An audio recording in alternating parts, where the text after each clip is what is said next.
नमस्कार, मैं हूं संजय शर्मा। आप देख रहे हैं 4 PM न्यूज नेटवर्क। नए साल की ढेर सारी बधाई। आप खुश रहें, स्वस्थ रहें, प्रसन्न रहें। मेरा मानना है कि आपकी प्रसन्नता आपकी जीवन की सबसे महत्वपूर्ण चीज होती है। कोई दौलत नहीं, कोई ताकत नहीं, कोई हैसियत नहीं, कोई रुतबा नहीं।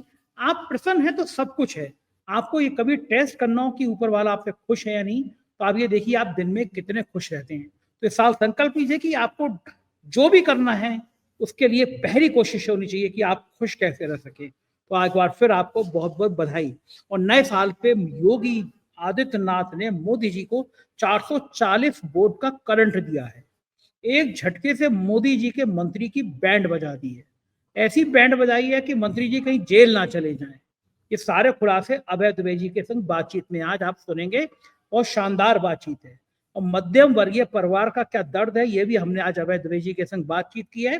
मध्यम वर्गीय परिवार को तो मोदी सरकार ने अपना गुलाम समझ लिया है। उनको लगता है कि हमारे कहने पे ताली बजाएगा, थाली बजाएगा, टैक्स का बोझ इस पे लाद दो, सारी समस्याएं इसके लिए पैदा कर दो। और अब क्या किया है, आज की बातचीत सुनिएगा। बहुत जोरदार बातचीत है। उससे पहले चैनल को सब्सक्राइब और ज्वाइन करिएगा। चलते हैं अभय द्विवेदी के पास। 4 PM न्यूज नेटवर्क में स्वागत है अभय द्विवेदी आपका। आखिर मणिपुर के मुख्यमंत्री को शर्म आई, उनको लगा कि पूरी दुनिया में बदनामी हो गई, इतनी भयंकर हिंसा हुई। प्रधानमंत्री को तो मणिपुर का माँ याद ही नहीं आया, कभी मणिपुर गई नहीं। लेकिन अब मणिपुर के मुख्यमंत्री ने माफी मांगी है हिंसा के लिए। क्या पर्याप्त है? इतना इतने 1 डेढ़ साल बीतने के बाद मुख्यमंत्री को होश आता है कि वो माफी मांग लें? तो ये देश का इकलौता प्रधानमंत्री ऐसे होंगे जो इतने हिंसा के बाद महिलाओं के नग्न जुलूस निकाले गए, सब कुछ हुआ वहां पे, लेकिन प्रधानमंत्री ने आज तक ना माफी मांगी कि उनके संरक्षण में देश के एक राज्य में इतनी भयंकर हिंसा हुई, और ना कुछ बोला। इतने सालों बाद ये मणिपुर के मुख्यमंत्री को अचानक ये माफी का जो ड्रामा हुआ है, इसके पीछे कारण क्या लगता है? क्यों किया होगा उन्होंने ये? देखिए, मेरा तो मानना यह है कि वीरेंद्र सिंह ने इसलिए माफी मांगी क्योंकि वो राष्ट्रीय स्वयंसेवक संघ की कतारों से नहीं आते हैं। वो पहले कांग्रेसी थे। उससे पहले वो जहां तक मुझे ध्यान है वो हॉकी के प्लेयर थे। भारत की टीम में भी खेले हैं वीरेंद्र सिंह। और उसके बाद में वो कांग्रेस में चले गए और कांग्रेस के नेता बने और मणिपुर की प्रमुख हस्ती बने। फिर कांग्रेस से वो बीजेपी में आए और बीजेपी ने उनको मुख्यमंत्री बनाया। ये है कहानी वीरेंद्र सिंह की। तो उन्होंने इसलिए माफी मांगी क्योंकि वो राष्ट्रीय स्वयंसेवक संघ के नहीं है। अगर वो राष्ट्रीय स्वयंसेवक संघ की कतारों से आए होते तो वो माफी नहीं मांगते। इसलिए नहीं मांगते कि राष्ट्रीय स्वयंसेवक संघ की कतारों से आया हुआ हर व्यक्ति ये मानता है कि मणिपुर में जो हो रहा है वो होना चाहिए। इसीलिए अमित शाह ने आज तक माफी नहीं मांगी। इसीलिए तो नरेंद्र मोदी ने आज तक माफी नहीं मांगी। इसीलिए नरेंद्र मोदी आज तक वहां कभी गए नहीं। दूसरे, बीरेन्द्र सिंह के माफी मांगने से होता क्या है?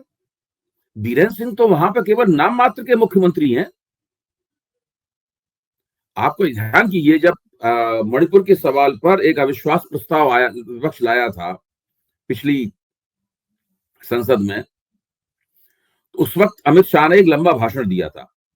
उस लंबे भाषण में अमित शाह ने स्वयं स्वीकार किया था कि मणिपुर में तैनात हर एक अफसर उन्होंने भेजा है और बीरेन्द्र सिंह द्वारा तैनात अफसरों को हटाकर उन अफसरों की तैनाती की गई है। चाहे वो वहां के पुलिस प्रमुख हों, चाहे वहां के वो मुख्य सचिव हों, चाहे प्रिंसिपल सेक्रेटरी हों, कोई भी हों, सारे के सारे अफसर अमित शाह ने भेजे हैं। व्यवहारिक रूप से मणिपुर का पूरा शासन केवल और केवल केंद्र सरकार यानी कि गृह मंत्रालय चला रहा है। बीरेन्द्र सिंह को इसलिए वहां पर तैनात कर रखा है ताकि कहने के लिए एक लोकप्रिय चुनी हुई सरकार बनी रहे, नाम मात्र की, उसका एक पर्दा पड़ा रहे। अगर बीरेन्द्र सिंह को हटा देते और वहां पर राष्ट्रपति शासन लागू कर देते तो सीधे सीधे ये हो जाता कि केंद्र सरकार के हाथ में है पूरा शासन। अब तकनीकी रूप से बीरेन्द्र सिंह के हाथ में शासन है, लेकिन उनके पास कोई अधिकार नहीं है। वो किसी एक अफसर का ट्रांसफर नहीं करा सकते, कुछ नहीं कर सकते। वो पूरा का पूरा शासन मणिपुर के व्यवहारिक मुख्यमंत्री अमित शाह हैं। अगर मणिपुर की हिंसा के लिए, सतत होती हुई हिंसा के लिए अगर किसी को माफी मांगने की जरूरत है तो सबसे पहले अमित शाह को माफी मांगने की जरूरत है। लेकिन अमित शाह माफी नहीं मांगेंगे। क्यों नहीं मांगेंगे? क्योंकि वो राष्ट्रीय स्वयंसेवक संघ के निर्देशों पर सारा काम कर रहे हैं। राष्ट्रीय स्वयंसेवक संघ की एक योजना है जो जो योजना पूरे वो मान के चलती है कि कांग्रेस ने अपने शासनकाल में उत्तर पूर्व में गलतियां की और उन गलतियों के कारण उत्तर पूर्व में जो गैर हिंदू अल्पसंख्यक थे उनकी बनाई, और वो लोग सौदेबाजी करने या अपनी शर्तें रखने में कामयाब हुए। मणिपुर को वो एक उदाहरण के तौर पर, एक प्रयोगशाला के तौर पर स्थापित करना चाहते। देखिए, ऐसी संघ परिवार की बहुत सी प्रयोगशालाएं देश में है। गुजरात संघ परिवार की एक प्रयोगशाला है, उत्तर प्रदेश संघ परिवार की एक प्रयोगशाला है, मैं मानता हूं दिल्ली भी संघ परिवार की एक प्रयोगशाला। अगर दिल्ली संघ परिवार की प्रयोगशाला नहीं होती तो दिल्ली में जिस तरीके से पीएमएलए का बेजा इस्तेमाल हुआ तो संघ परिवार उसके ऊपर तमाम आपत्ति करता। कई प्रयोगशालाएं हैं, मणिपुर भी उत्तर पूर्व में एक ऐसी ही प्रयोगशाला है। वो वहां पर दिखाना चाहते हैं कि जो हिंदू हैं, जो हिंदू बहुसंख्यक है, जो वहां पर मैतेई हैं, हिंदू बहुसंख्यकों की ही चलेगी, उन्हीं की बल्ले बल्ले होगी कि उस देश में बहुसंख्यकवाद की हुकूमत है। ये वो साबित करना चाहते हैं, और उसके लिए बीरेन सिंह उनके एक प्यादे हैं, बीरेन सिंह उनके एक औजार हैं। क्योंकि बीरेन सिंह स्वभाव से आरएसएस वाले नहीं है, स्वभाव से बीजेपी वाले नहीं है, कुछ ना कुछ उनके अंदर, मैं समझता हूं उनके अंदर कुछ कांग्रेसी तत्व रहा होगा, इसीलिए उन्होंने माफी मांग ली। जैसे कभी सरदार मनमोहन सिंह ने भी लोकसभा में खड़े होकर जो सिखों का नरसंहार था उसके लिए माफी मांगी थी। लेकिन आज तक नरेंद्र मोदी ने गुजरात में अपने मुख्यमंत्रित्व के तहत हुए मुसलमानों के नरसंहार के लिए कभी माफी नहीं मांगी। उसी तरीके से मणिपुर में जो जातीय हिंसा हो रही है उसके लिए भी कभी नरेंद्र मोदी या अमित शाह माफी नहीं मांगे। बड़ा बड़ा दुखद है ये कि किसी राज्य में ऐसे महिलाओं के नग्न जुलूस निकाल लिए जहाँ किसी को फर्क ना हो। उधर एक बड़ी भयंकर खबर आई है, वो खबर ये है कि देश में जो गोल्ड पे लोन लेते हैं, सोना रख के उधार लेते हैं, उनके डिफॉल्टर की संख्या में अप्रत्याशित रूप से बहुत तेजी आई है।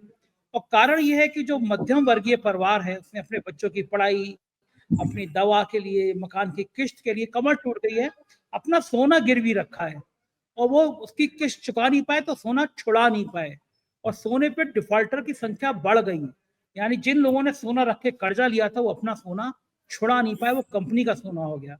इस भारत में जहां प्रधानमंत्री बड़ी बड़ी लंबी डींगे मार रहे हैं कि हम 5 इकोनॉमी हो जाएंगे, हम दुनिया की सबसे बड़ी अर्थव्यवस्था है, वहां के मध्यम वर्गीय परिवार का दर्द यह है कि वो सोना छुड़ा नहीं पा रहे हैं।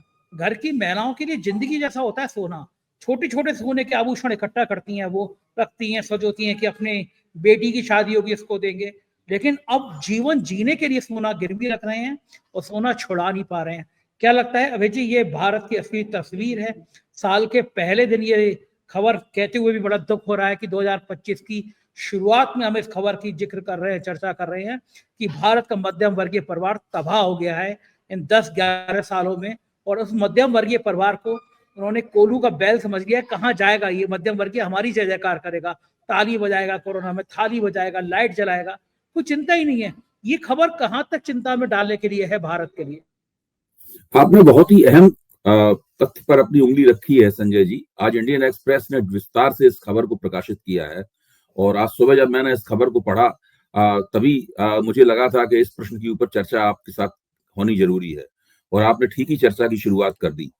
देखिए, अब समस्या क्या है? समस्या यह है कि भारत का जो मध्य वर्ग है वो पिछले 10 वर्ष से, खासतौर से जब से ये सरकार सत्ता में आई है, आर्थिक समस्या पहले से चल रही थी, लेकिन जब से ये सरकार सत्ता में आई है और उसकी नीतियां हैं, उसकी वजह से मध्य वर्ग की आमदनी बढ़ना बंद हो गया। इस चक्कर में हुआ यह है कि मध्य वर्ग एक दुहरी भीष में फंस गया है। एक तरफ तो बाजार का दबाव है, बाजार का दबाव आपसे उम्मीद करता है कि आप अपनी जो शान और शौकत के साथ रहने की महत्वाकांक्षाएं हैं उनके ऊपर संयम ना लगाएं, और जो विज्ञापन, आकर्षक विज्ञापन, जगमगाते विज्ञापन, चमचमाते विज्ञापन है, उससे आपकी जो आकांक्षाएं हैं, मतलब आपकी इच्छाएं हैं, आपकी ख्वाहिशें हैं, वो लगातार आपकी बढ़ती रहती हैं। फिर आप उसी तरीके से अपने बच्चों के भविष्य की कल्पना करते हैं कि बच्चे ऊंची से ऊंची शिक्षा प्राप्त करें, और जो आप खुद नहीं प्राप्त कर पाए, जितने अच्छे कपड़े खुद नहीं पहन पाए, उससे ज्यादा अच्छे कपड़े अपने बच्चों को पहनवाना चाहते हैं। इस प्रक्रिया में सभी मध्यवर्गीय कर्ज लेते हैं। देखिए, एक होता है एजुकेशनल लोन, होते हैं एजुकेशनल लोन लेते हैं लोग। एजुकेशनल लोन में क्या होता है, ये तो आप गोल्ड लोन की आप बात कर रहे हैं, मैं आपको एजुकेशनल लोन की समस्या बताता हूँ। जब शिक्षा का कर्ज लिया जाता है तो बॉन्ड ये भरवाया जाता है कि जब जो शिक्षा प्राप्त कर लेगा, यानी जब उसको कोई एक प्रोफेशनल डिग्री मिल जाएगी या डिप्लोमा मिल जाएगा, तो वो खुद ही उस लोन को चुकाएगा, यही तो कहा जाता है। लेकिन इसमें इसके साथ तो ये एक गारंटी रहती है, एक बात समझ में आती है कि भाई उसको कहीं प्लेसमेंट मिलेगा। आजकल प्लेसमेंट की कोई गारंटी नहीं है। तो आप उन लोगों के बारे में सोचिए जिन्होंने पंजाब नेशनल बैंक से या स्टेट बैंक से या दूसरे सरकारी बैंकों से कोई चीज अपना मकान के पेपर्स गिरवी रख के या किसी तरह के उन्होंने कर्ज लिया है। उस कर्ज के बाद में जब आपको इंजीनियरिंग की डिग्री मिल गई या आपको कोई डिप्लोमा मिल गया या आपने एमबीए की डिग्री मिल गई आपको, उसके बाद में अब आपसे उम्मीद की जाती है कि आप किस्तें चुकाएंगे। जब आप किस्तें नहीं चुका पाते तो उसके बाद में फिर समस्या पैदा होती है, और समस्या पैदा होती है तो या तो डिफॉल्ट होता है, या डिफॉल्ट नहीं होता है तो जो चीजें आपने कोलेटरल के तौर पर रखी हैं वो चीजें आपकी फंसती हैं, आपकी अचल संपत्तियां फंसती हैं उसमें। देखिए गोल्ड लोन से संबंधित जो मध्यवर्ग का संकट है उसके बारे में एक बात जो सामान्य ज्ञान से संबंधित है वो मैं अपने दर्शकों के सामने रखना चाहता हूं। किसी भी व्यक्ति के घर में दो तरह की संपत्तियां ऐसी होती हैं जिन्हें अचल संपत्ति आप कह सकते हैं। एक है उसका घर या जमीन, इस तरह की जायदाद जो अचल संपत्ति है, और दूसरा होता है उसके घर का सोना, वो अचल संपत्ति है। ये दो अचल संपत्तियां होती हैं। इन दो अचल संपत्तियों को केवल एक ही स्थिति में व्यक्ति लिक्विडेट करता है, यानी बेचता है इन अचल संपत्तियों का, उनका नकदीकरण करता है अचल संपत्तियों का, जब वो किसी दूसरी अचल संपत्ति को हासिल करना चाहता हो। आप सोना बेचकर घर खरीदते, सोना बेचकर आदमी घर खरीदता है, अक्सर जेवर बेचकर घर खरीदता है आदमी, या जेवर गिरवी रख के आदमी घर खरीदता है। यानी उसका आप नकदीकरण तभी करते हैं जबकि आपको एक अचल संपत्ति के बदले दूसरी अचल संपत्ति हासिल करनी होती है। अगर आप अचल संपत्ति से अपने रोजमर्रा के खर्चे चलाना चाहते हैं उसको बेच के, तो इसका मतलब है कि आपकी अर्थव्यवस्था पूरी तरीके से नष्ट हो चुकी है। आपके पास आमदनी की कमी है, आपकी आमदनी न केवल बढ़ नहीं रही है, जो मौजूदा आमदनी है वो आपके खर्चे के मुकाबले बहुत ही कम है, और खर्चा ऐसा है इसको आप खर्चा ऐसा है इसको आप टाल नहीं सकते।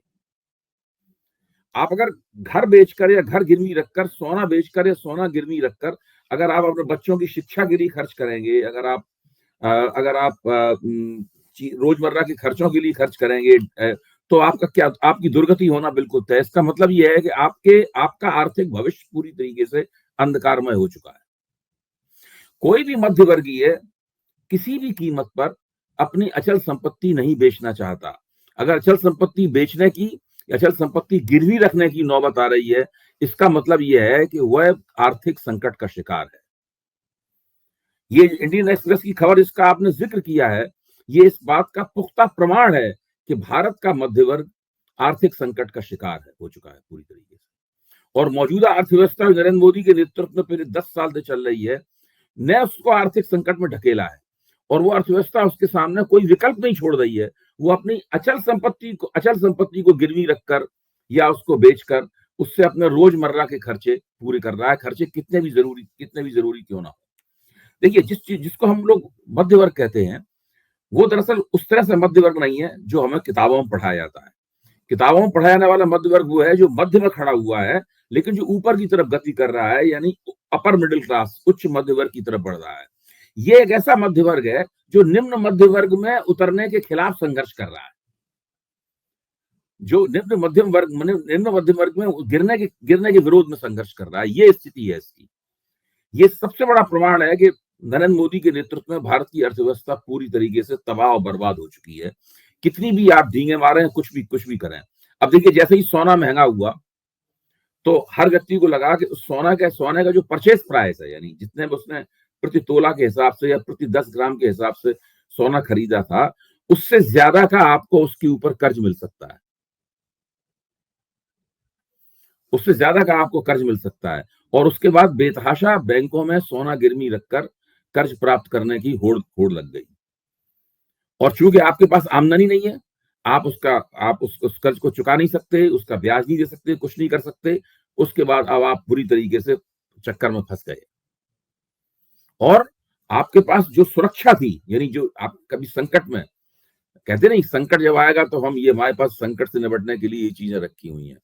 आप नई संपत्तियां नहीं हासिल कर पा रहे हैं, और संकट से निपटने के लिए आपके पास कोई भी बैकअप प्लान नहीं है। कुछ नहीं बताइए अभय जी, ये मध्यम वर्ग हमेशा मोदी सरकार का बड़ा हितैषी रहा है। आमतौर पर आप देखेंगे कि जो सोसाइटी अंकल आंटियां होती हैं, दिन रात हिंदू धर्म का जाप पढ़ती रहती हैं, अंकल आंटी लोग मोदी जी का प्रचार करते रहते हैं। हर सोसाइटी का आरडब्ल्यू का ये हाल है। क्या सरकार ने ये मान लिया कि ये तो हमारे मधुआ मजदूर कहीं जाएंगे ही नहीं, तो हम इनकी चिंता क्या करना, ये रहेंगे तो यही। इतना इतना निकृष्ट सरकार कैसे सोच सकती है? देखिए, हिंदू हिंदू हिंदू हिंदू करके जिन लोगों को इन लोगों ने अपने जाल में फंसाया है, उन लोगों की धीरे धीरे सबकी समझ में आ रहा है कि दरअसल वो किस चक्कर में फंस गए हैं। मैं तो आज ही एक व्यक्ति से बात करके आ रहा हूं, वो पूरी जो आप जो बात कह रहे हैं ना, इन तमाम प्रश्नों के ऊपर एक गैर पॉलिटिकल आदमी थे, पढ़े लिखे, जो अपने आप को खुशहाल भी मानते थे, और वो ये मानते थे कि उनकी उनकी जिंदगी आप पहले की तरह सुविधाजनक नहीं रह गई। जबकि भारतीय जनता पार्टी के आप नेताओं से बातचीत कीजिए, वो मानते ही नहीं है कि ये सारी समस्याएं भी हैं कोई। इसलिए कभी उनके जो रणनीति के लिए जो बैठकें होती हैं, उनमें इन प्रश्नों के ऊपर विचार ही नहीं होता। उनमें तो प्रश्नों विचार होता रहता है कि किस तरह मुसलमानों के खिलाफ हिंदुओं को भड़काया जाए। सारी समस्याओं का हल ये है कि मुसलमान विरोधी डिस्कोर्स चलाया जाए, मुसलमान विरोधी नैरेटिव सेट किया जाए, खुदाइयां की जाए। अब्दुल की चूड़ी टाइट होने के चक्कर में मध्यम वर्गीय की चूड़ी टाइट हो गई। मध्य वर्ग की जो गोल्ड लोन क्राइसिस है, ये क्राइसिस इस बात की प्रमाण है कि भारत की अर्थव्यवस्था संकट में है, केवल मध्य वर्ग संकट में नहीं है। दुनिया में ऐसी कोई अर्थव्यवस्था नहीं है जो बिना मध्य वर्ग की बहबूदी के, बिना मध्य वर्ग की समृद्धि के आगे बढ़ती हो। मध्य वर्ग ही दरअसल किसी भी अर्थव्यवस्था का जो है वो मोटिव फोर्स होता है, उसका इंजन होता है, चालक इंजन होता है।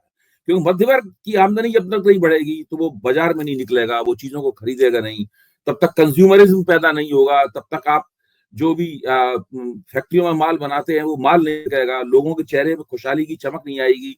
मध्यवर्गी दरअसल आपका पूरा नैरेटिव चलाता है, और ये सरकार जिस मध्यवर्ग के दम पर अपना हिंदुत्ववादी नैरेटिव चला रही थी, दरअसल वही मध्य वर्ग धीरे धीरे कर अपनी इन्हीं परेशानियों के कारण इस सरकार के खिलाफ होता चला जाएगा। यही मध्य वर्ग था जिसकी वजह से ये मध्य वर्ग हर तरह का है, ये दलितों का मध्य वर्ग है, ये ओबीसी समाज में से निकला हुआ मध्य वर्ग है, ये ब्राह्मण ठाकुर बनिया समाज में से निकला हुआ मध्य वर्ग है, ये भूमिहारों में से निकला हुआ मध्य वर्ग है। मध्य वर्ग तो किसी एक जाति का नहीं होता है। अगर मध्य वर्ग संकट में है तो समझ लीजिए सभी जातिगत समुदाय संकट में है, और ये नरेंद्र मोदी की राजनीति के लिए एक खतरे की घंटी है। बिल्कुल ठीक कह रहे हैं सर। उधर हम बात कुछ योगी आदित्यनाथ की कर रहे हैं। नए साल के पहले दिन जो खबर आ रही है वो भूचाल मचा रही है। योगी जी ने मोदी जी के मंत्री का काम लगा दिया। आपको याद होगा अनुप्रिया पटेल ने एक लेटर जारी कर दिया था कि भाई जो यूपी में जो लेटर हो रही है उसमें पिछड़ों की उपेक्षा की जा रही है। बाकायदा अनुप्रिया पटेल ने लेटर जारी कर दिया था और योगी जी के पसीने आ गए थे कि ये कहा क्या, और पूरे समाजवादी पार्टियों ने उस लेटर पे हल्ला काट दिया था कि देखो अब तो मोदी के मंत्री भी मान रहे हैं कि यूपी में ठाकुरों का राज है, बैकवर्ड की उपेक्षा हो रही है।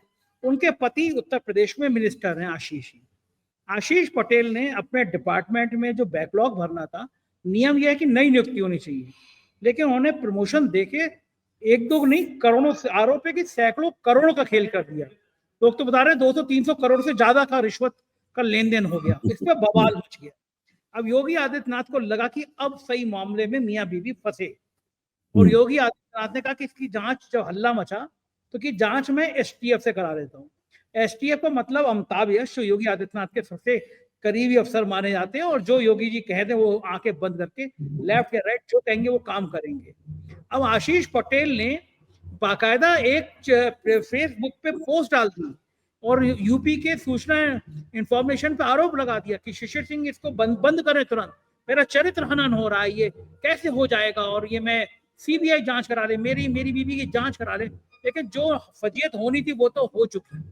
अब आशीष पटेल पे दे दनादन आरोप लग रहे हैं, और योगी आदित्यनाथ शायद मुस्कुरा आगे कह रहे हैं बेटा मुझसे पंगा करोगे तो ऐसा फंसोगे।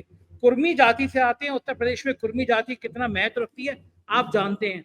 तो योगी जी ने इस बार मोदी जी के मंत्री का या मोदी सरकार का ठीक से काम लगाया है। क्या लगता है आपको कहां तक जाएगी ये बात? देखिए, आपको ध्यान होगा कि जब लोकसभा चुनाव की मुहिम चल रही थी और हम लोगों को उत्तर प्रदेश से छन छन के खबरें आ रही थी कि कौन कौन सी सीटें भारतीय जनता पार्टी हार सकती है, उसी वक्त कुर्मी वोटर का महत्व निकल कर सामने आया था कि और ये समझा जा रहा था कि कुर्मी वोटर जो है वो एक खास तरीके से समाजवादी पार्टी की तरफ शिफ्ट हो रहा है, और अखिलेश ने जिस तरीके से अपने राजनीतिक पत्ते लगाए थे उससे भी ये बात निकल कर आ रही थी। तो अब भाजपा के पास तो जो अपना दल है, खासतौर से अनुप्रिया पटेल का अपना दल, कुर्मी वोटर पर आने का वही एकमात्र साधन है। अगर अनुप्रिया पटेल का अपना दल भाजपा भारतीय जनता पार्टी से नाराज हो जाएगा और एनडीए में उसकी सदस्यता और उसकी प्रतिष्ठा पूरी तरह संकट में फंस जाएगी, तो आप समझ लीजिए कि उत्तर प्रदेश में आगे जब अभी विधानसभा चुनाव आएगा उस वक्त ये चीज गुल खिलाएगी, और अब जो लोकसभा चुनाव आएगा उस वक्त तो ये चीज गुल खिलाएगी। कुर्मी वोट, लोकसभा चुनाव ने साबित किया है कि कुर्मी वोट स्थायी रूप से भारतीय जनता पार्टी का जेबी वोटर नहीं है। अनुप्रिया पटेल की वजह से उनके जरिए कुछ कुर्मी वोट भारतीय जनता पार्टी को मिलता है, लेकिन कोई गारंटी नहीं है कि वो मिलेगा ही मिलेगा। तो एक ऐसी स्थिति है जो कि दो तरफा मार करेगी।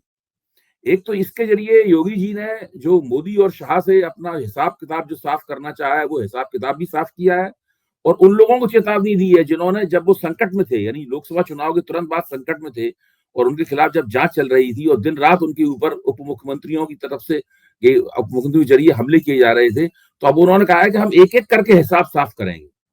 ये साफ उन्होंने पटेल फैमिली से, पटेल परिवार से हिसाब साफ किया है, लेकिन और भी लोगों ने उनकी शिकायतें लगाई थी, उनसे भी वो एक एक करके हिसाब साफ करने वाले हैं। और उनको इस बात की कोई खास चिंता नहीं है कि आप लोकसभा चुनाव जीते या ना जीते। ये तो उन्होंने 2024 के लोकसभा चुनाव में भी दिखा दिया कि वो लोकसभा चुनाव जीतने हारने से उनकी कोई चिंता नहीं है।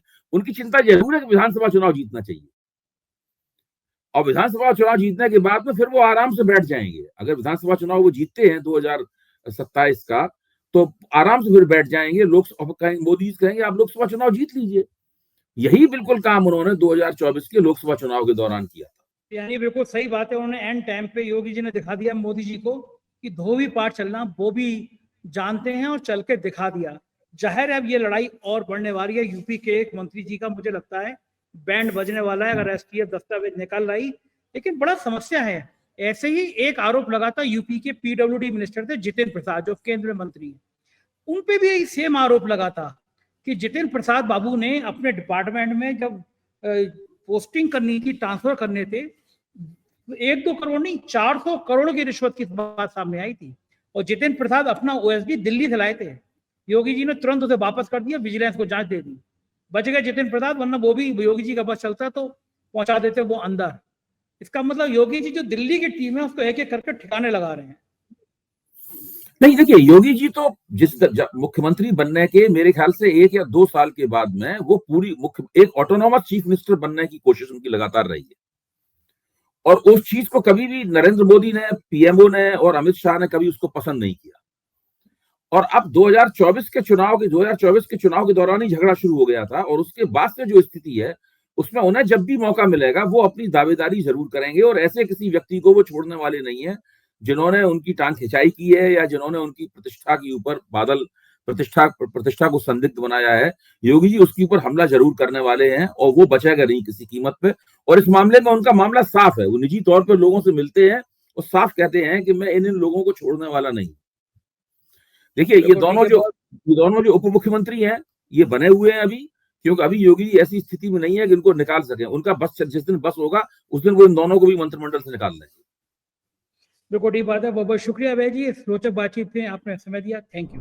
ये तो अभय दुबे जी की बातचीत से आप समझ गए होंगे कि यूपी में क्या होने वाला है, देश में क्या होने वाला है, मध्यम वर्गीय परिवार के साथ क्या होने वाला है। कैसी लगी बातचीत, मुझे अपनी राय से अवगत कराइएगा। एक बार फिर नए साल की हार्दिक बधाई, happy new year to you. Thank you.